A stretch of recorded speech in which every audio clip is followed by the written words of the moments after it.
माता पिता अंधे थे।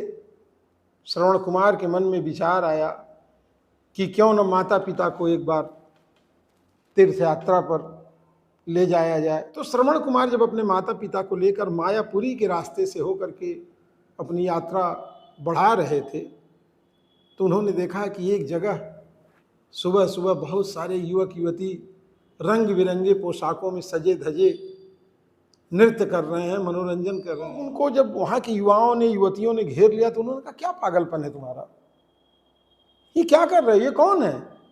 तो श्रवण कुमार ने कहा, मेरे माता पिता हैं, संगत से गुण होत हैं, संगत से गुण जाए। श्रवण कुमार गए माता पिता के पास। उन्होंने कहा कि अब मुझसे ये नहीं हो पाएगा और मैं चाहता हूं कि अपना जीवन खुद जीऊं, अपने तरीके से जी लूं।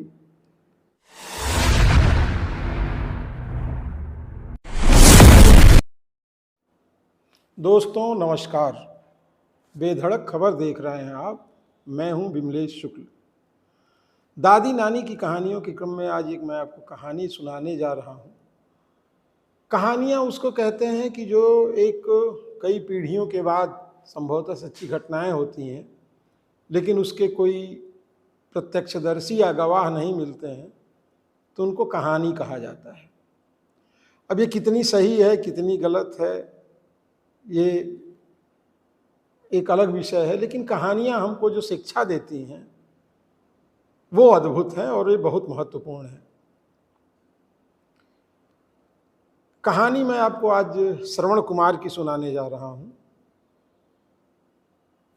और इस कहानी के पहले मैं बता दूं कि आज भी बहुत सारे बच्चे श्रवण कुमार की भूमिका में हैं।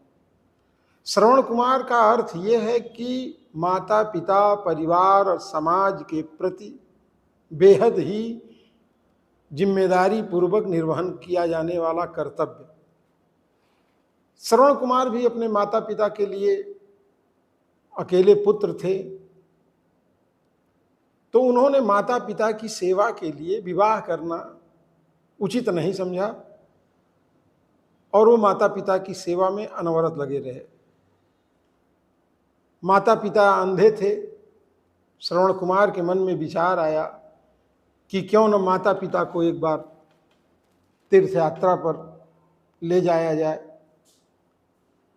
अब समस्या ये थी कि संसाधन थे नहीं। श्रवण कुमार की आर्थिक स्थिति ऐसी थी नहीं कि बैलगाड़ी घोड़ा गाड़ी करके राजसी ठाठ के साथ अपने माता पिता को तीर्थ यात्रा पर ले जाएं।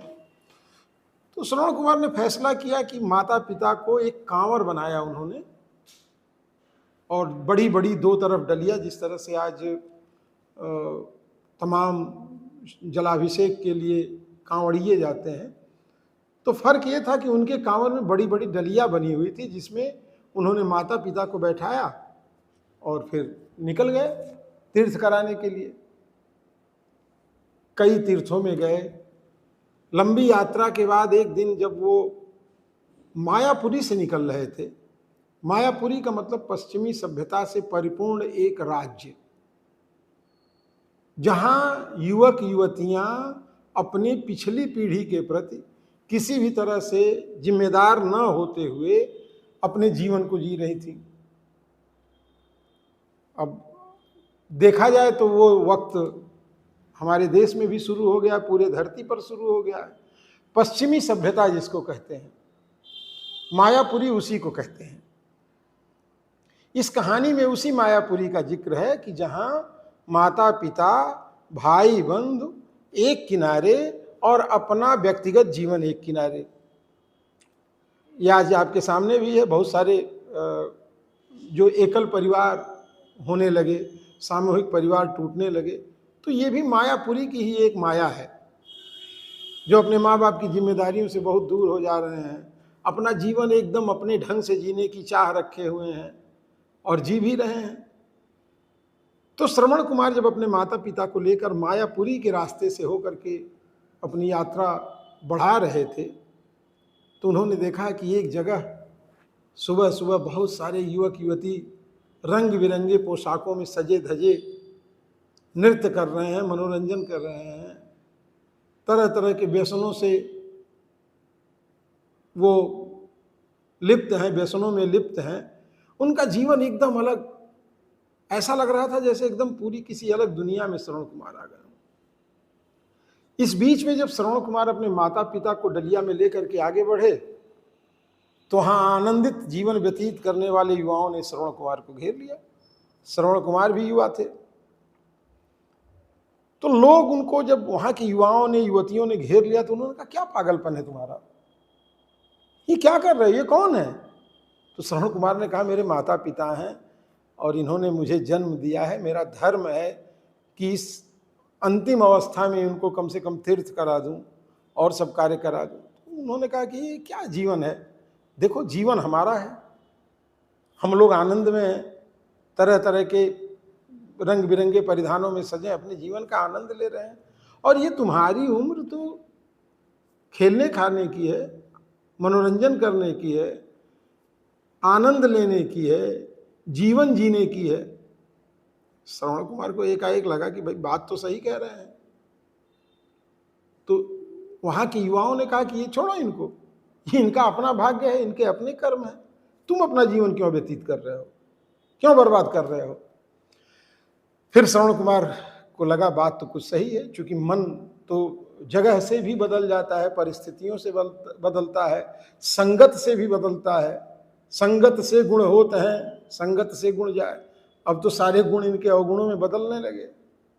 श्रवण कुमार गए माता पिता के पास, उन्होंने कहा कि अब मुझसे ये नहीं हो पाएगा और मैं चाहता हूं कि अपना जीवन खुद जीऊं, अपने तरीके से जी लूं, तो अब अगर आप लोग मुझे माफ करें तो मैं आपको यहीं छोड़ करके मैं अपना विवाह करूं और आनंदमय जीवन व्यतीत करूं।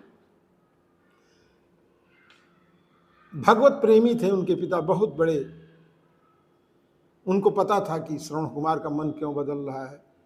खैर उन्होंने कुछ बोला नहीं, लेकिन उन्होंने कहा कि बेटा बस एक प्रार्थना है तुमसे, तुम अपना जीवन जियो, ये सही है कि मेरा अपना भाग्य है, तुम्हारा अपना भाग्य है, मैं तुम्हारे भाग्य और तुम्हारे जीवन में दखलंदाजी नहीं करना चाहता, दखल देने का मेरा कोई अधिकार भी नहीं है, लेकिन एक छोटी सी प्रार्थना है कि इस राज्य के बाद अगले राज्य में जहां धर्म की जय है, जहां धर्म को बहुत ही ईमानदारी से लोग जीने वाले हैं, मुझे उस राज्य की सीमा में पहुंचा दो और किसी मंदिर वंदिर पे बैठा देना, किसी धर्मशाले में। तो धर्मशालाएं तो उस समय होती नहीं थी, ये तो हमने एक नया पैदा किया ओल्ड एज होम, वृद्धाश्रम, क्योंकि आज के 25-50 साल पहले तो वृद्धाश्रम भी नहीं होते थे।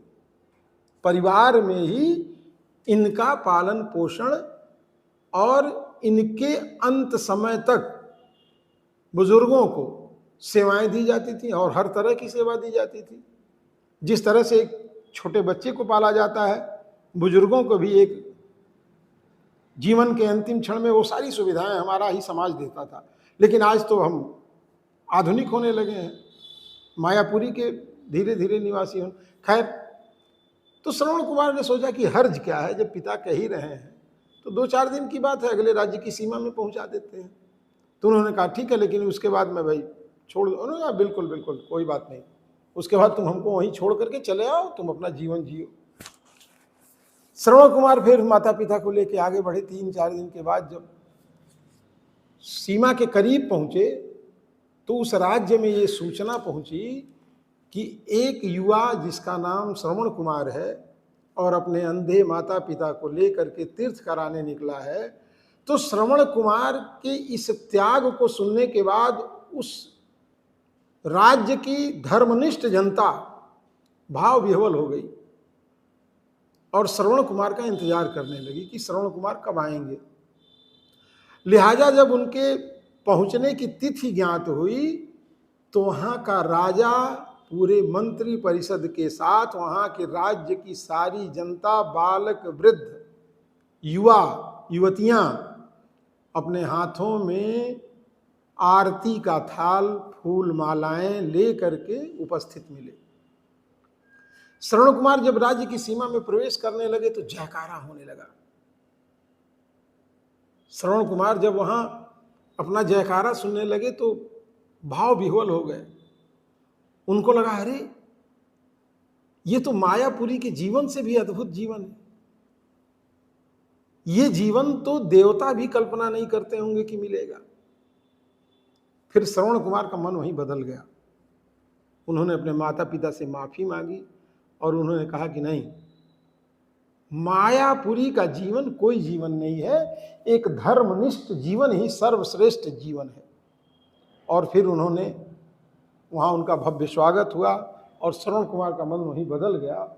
श्रवण कुमार उसके बाद अपने माता पिता के अंतिम समय तक साथ रहे, सेवा करते रहे और सारे तीर्थों को उन्होंने उन्हें दर्शन कराया। आज की कहानी में बस इतना। फिर अगली कहानी में आपसे मुलाकात होगी। नमस्कार।